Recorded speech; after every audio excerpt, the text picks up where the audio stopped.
Welcome to SEO Tutorials for Beginners. Today we're going to look at how you can no-index a page or post on your WordPress website using Yoast SEO. So I already have Yoast SEO downloaded on the website, and you will see that right here on the left-hand side.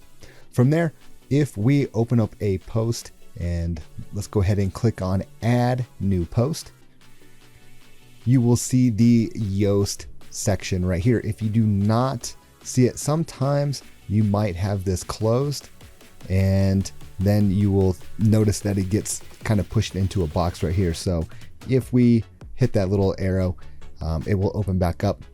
From there, if you scroll to the bottom and you hit the advanced settings here, you will see it says allow search engines to show this post in search results. Right now it is set on yes.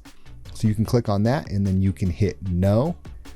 And then you would come over here and hit save draft or publish once you are ready to publish that post or page. Now just remember, because you set this to a no index, it doesn't mean Google or the other search engines will not show your post or page in the search results.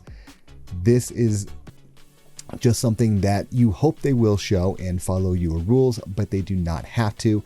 And I have noticed in the past that it typically works, but occasionally Google will not follow the rule set and still show your post in the search results.